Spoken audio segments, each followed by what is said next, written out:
Assalamualaikum warahmatullahi wabarakatuh. Selamat datang di Channel Sigit Trianto.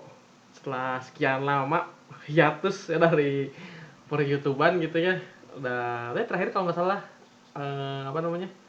Terakhir konten diupload tuh April kalau nggak salah ya. Dulu bahas array indexing kalau nggak salah ya. Seingat saya sih itu sih ya. Ya lumayan lah karena kan apa belakangan ini juga ya dibilang banyak kerjaan. Enggak juga sih ya, normal-normal aja. Duh, ntar ini kok centang-centang sendiri ya. Aman. Lu bilang banyak kerjaan juga enggak sih ya, tapi apa lebih ke ya pengen istirahat aja sih gitu ya. Rada mager dikit gitu ya. Tadinya mau sebulan 2 bulan, nontonnya terus sampai 5 bulan gitu ya.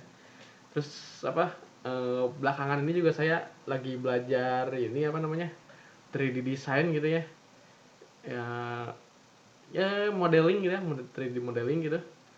Bikin gambar gitu ya. Ya pakai Fusion 360 ya. Jadi ya lagi belajar itu mungkin kalau misalnya apa suatu saat kalau misalnya menurut saya udah skill yang saya punya ini udah bisa untuk di share gitu ya mungkin nanti dibikin lah tutorialnya gitu ya basic apa namanya Fusion 360 gitu.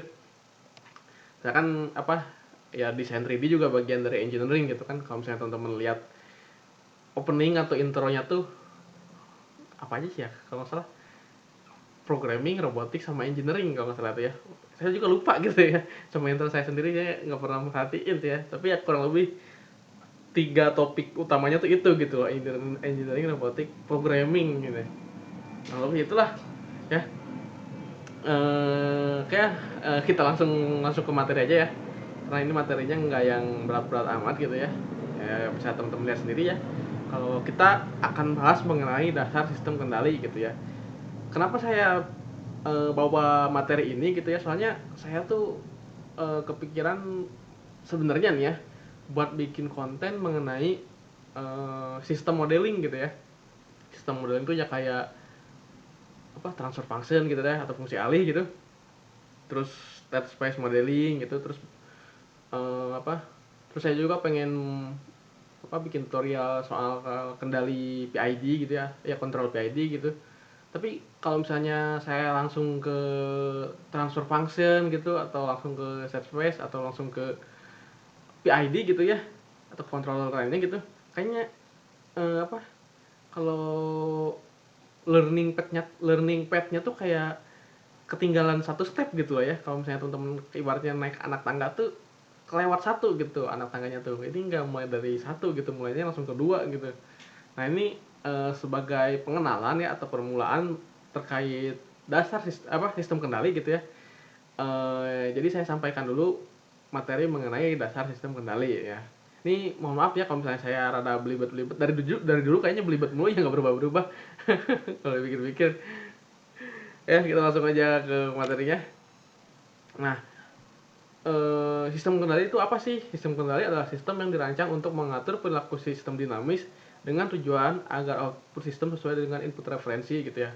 Jadi kalau misalnya teman-teman ini gambaran aja nih ya, sistem kendali itu ya misalnya teman-teman mau nyalain AC nih ya air conditioner gitu. Oh saya pengennya suhu ruangan tuh 25 gitu ya, sejuk gitu. 25 derajat Celcius. Nah kan kita ngasih inputan gitu ya. Oh saya pengennya suhu 25. Nah, terus gimana caranya si AC ini tuh ngegerakin apa ya? Saya nggak terlalu paham soal AC juga sih ya. Kenapa saya pilih AC ya? Tentunya. Ya pokoknya gimana caranya si sistem AC itu tuh ngeluarin udara dengan suhu 25 gitu ya. Sama kayak di input atau sama apa yang kita minta gitu sebelumnya.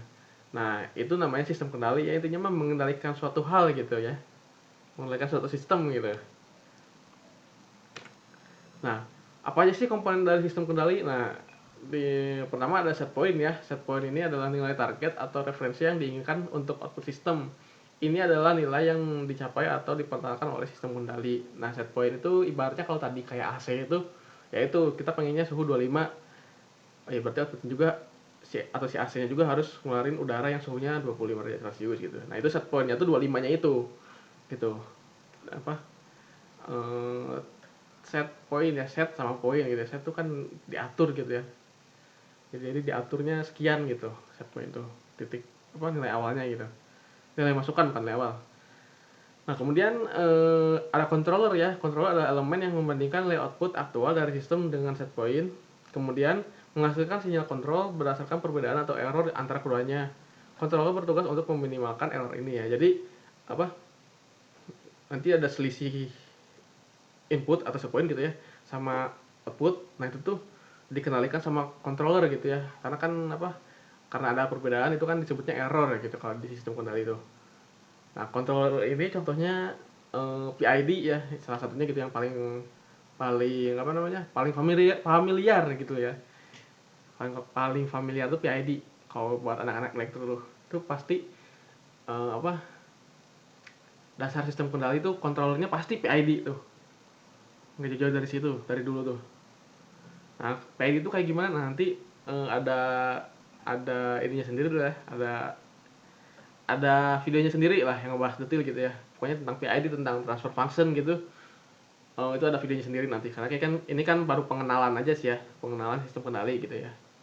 Kemudian ada aktuator, ya. Aktuator ini komponen yang menerima sinyal dari controller dan menerapkannya ke sistem fisik atau plant untuk mengubah output. Aktuator mengubah sinyal listrik, mekanik atau hidrolik dari controller menjadi aksi nyata dalam sistem gitu ya.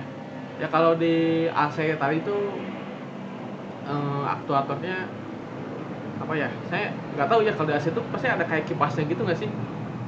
Buat niupin anginnya gitu ya, niupin suhu apa ya, niupin udara dingin keluar gitu ya ke ruangan gitu. Itu kan ada kipasnya tuh ya. Pokoknya outputnya kan kalau AC tuh kipas sama yang apa ya, elemen pendinginnya gitu lah. Saya nggak terlalu ngerti soal AC ya, dalaman AC itu apa aja ya. Itu aktuatornya gitu ya, pokoknya yang memberikan output itu aktuator.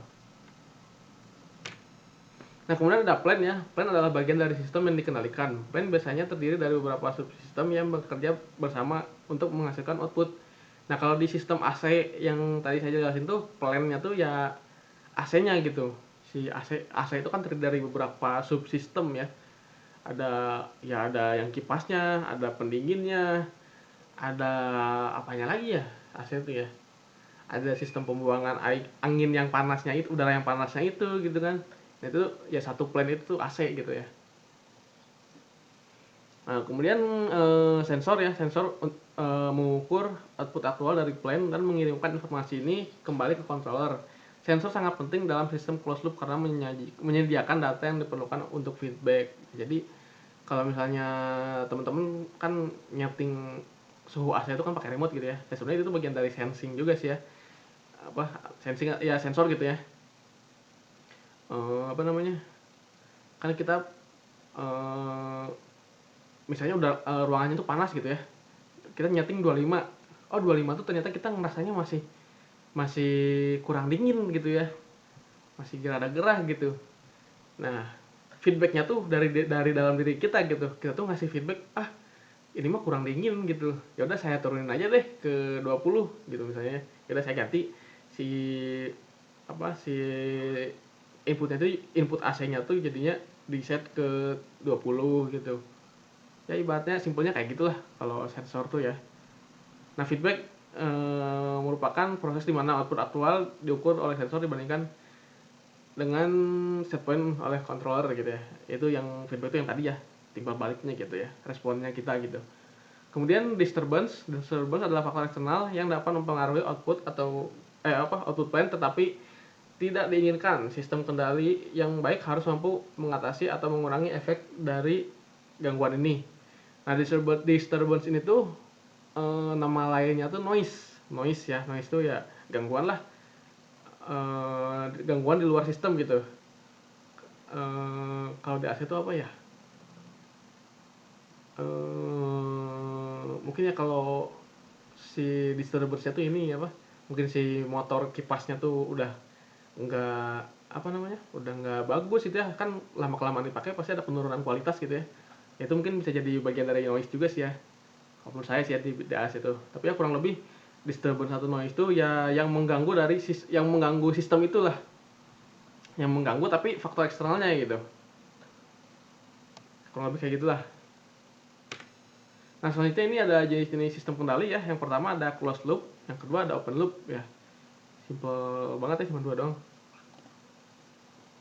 Wait. Nah, saya mau nyoret-nyoret nih, udah lama nggak nyoret begini.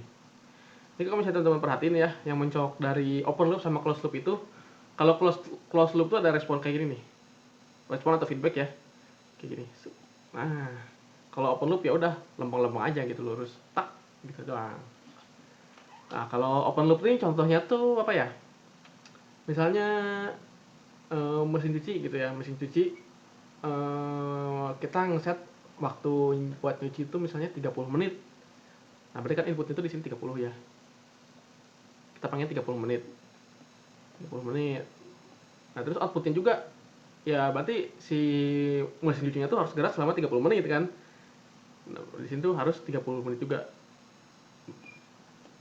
Ya, sebenarnya mungkin kalau misalnya sistem yang kayak mesin cuci gitu kan, ya nambah semenit 2 menit juga nggak masalah gitu kan, masih bisa toleransi gitu. Tapi kan kalau misalnya sistemnya yang emang udah rumit gitu ya, yang emang buat presisi yang tinggi gitu, kayak mungkin mesin CNC gitu ya, kan mesin CNC juga hitungannya open loop itu kan, kita pengen bentuk ya. Kalau teman-teman nggak tahu mesin CNC itu, mesin CNC itu ya buat bikin benda, buat bikin misalnya benda dari metal gitu ya, metal yang bentuknya kubus gitu ya, jadi ngebentuk apa gitu kan, misalnya ngebentuk silinder, ngebentuk mangkok atau apalah.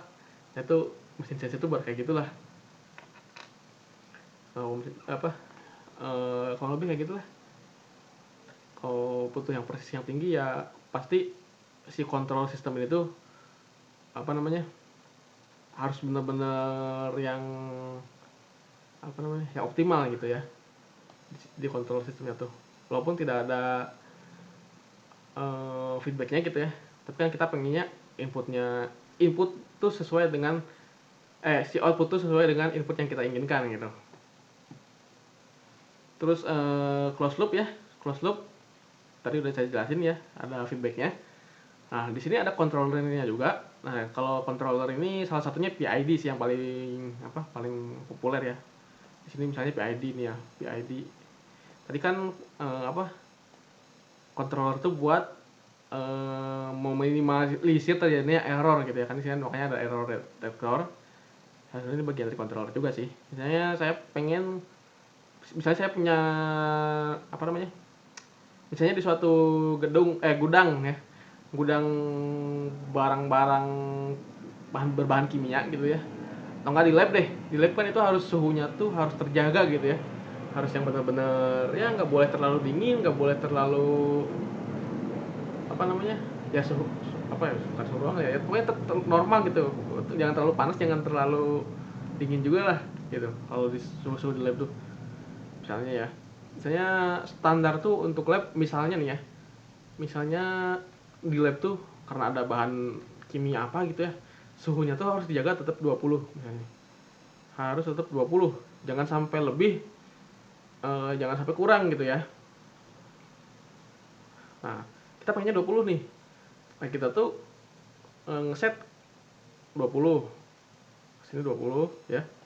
Ini masih tahapan pertama kan, kita belum punya feedback ya. Nah, terus ngegerakin si AC-nya ya, si plan-nya. Nah, plan-nya bener nggak apa namanya, eh ngeluarin udara yang suhunya 20. Oh, ternyata bener 20 gitu ya. Ternyata aduh, di sini terlalu kecil ya. Saya 20 gitu ya. Aduh, ternyata kaku saya. Udah lama nggak begini-begini.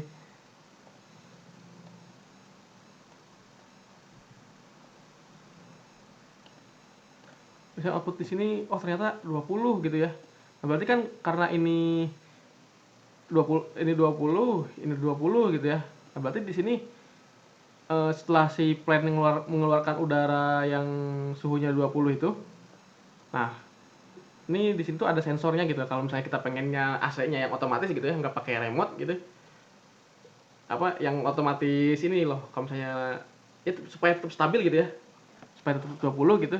Di sini misalnya ada sensor suhu nih ya. Di sini tuh ada sensor suhu nih.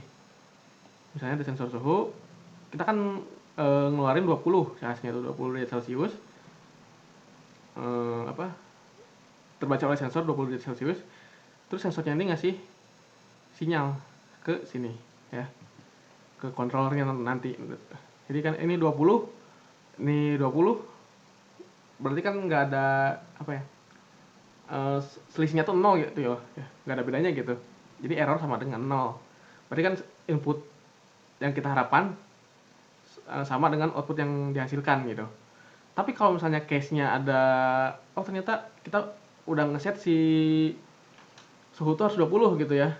Nggak taunya waktu diukur tuh si AC tuh malah ngeluarin suhu misalnya 22 gitu ya.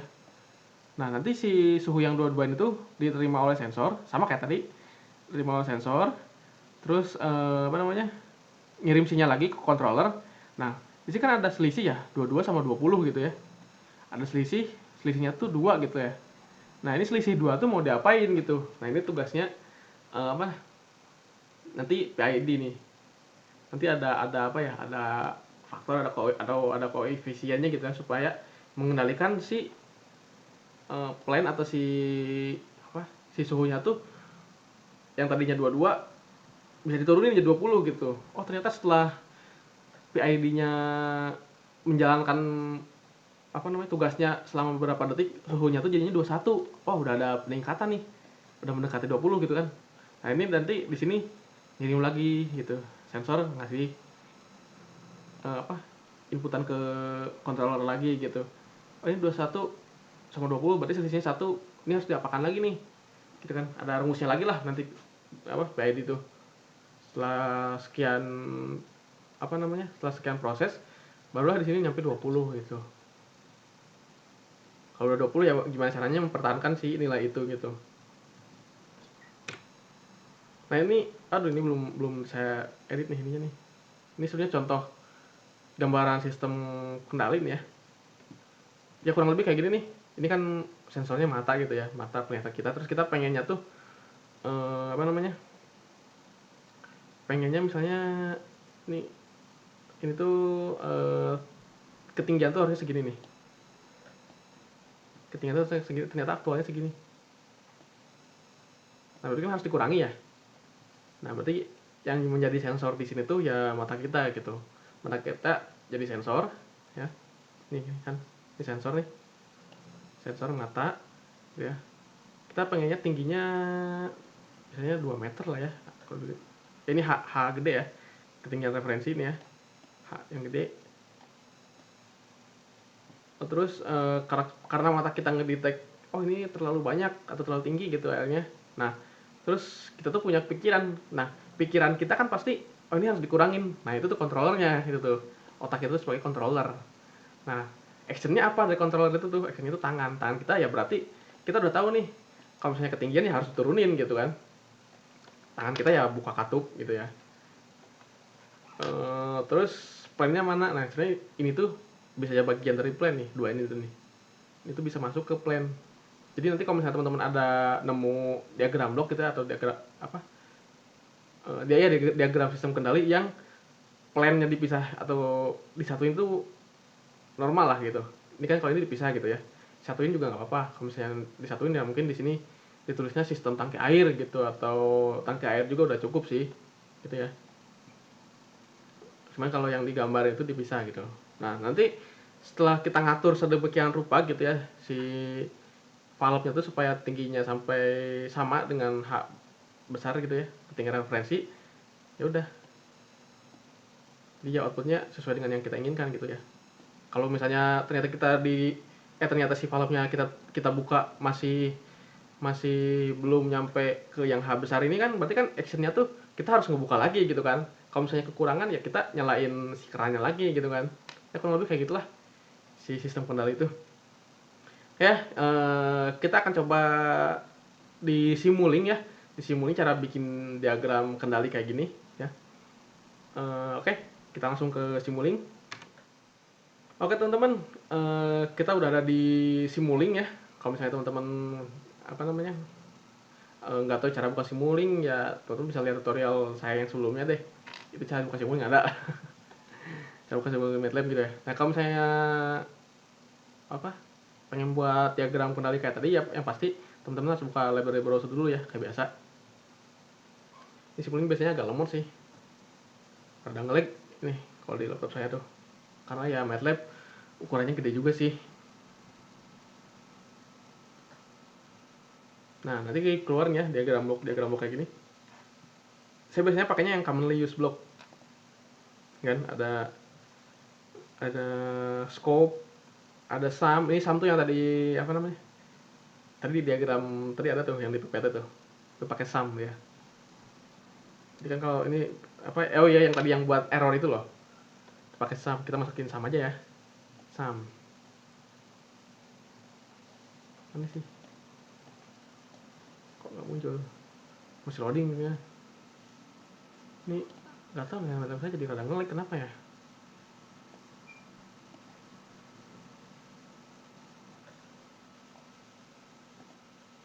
Nah ini sumnya udah keluar nih. Kita pakai apa deh, pakai yang lupa aja deh, yang close loop. Terus kita pakai misalnya transfer function ya. Jadi transfer function itu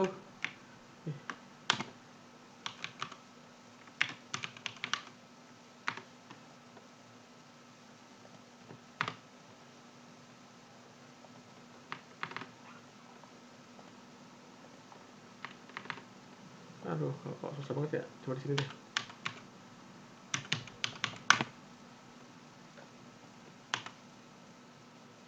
Wah ngelag.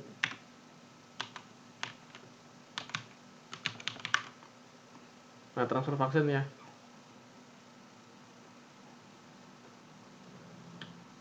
Nah kayak gini nih, ini jadi transfer function tuh sebenarnya model dari semua plan yang kita buat tuh ada di transfer function ini nih.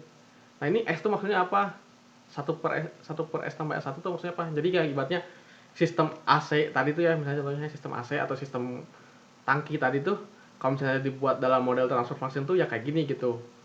Jadi ini tuh mewakili satu sistem transfer function tuh, mewakili satu sistem yang emang mewakili satu plan lah ya, simpelnya kayak gitu sih.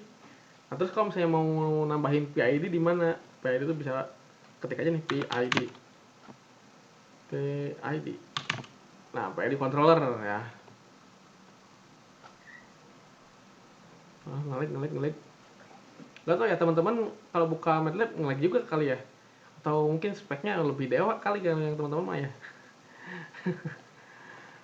Nah ini kalau misalnya teman-teman lihat nih ada panah birunya nih, klik aja nih, jadi otomatis langsung ke si blok yang berikutnya gitu.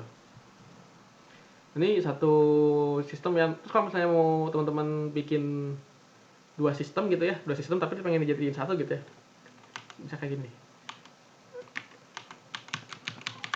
Misalnya ada dua transfer function kayak gini nih ya, ini teman-teman bisa disatuin deh, seingat saya tuh bisa. Tapi caranya kok ya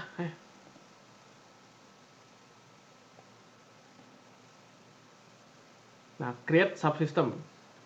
Nah lanjutnya kayak gini nih, ada dua, ada apa, dua jadi satu gitu ya kan. Kontrol Z aja deh, harusnya sambung dulu deh.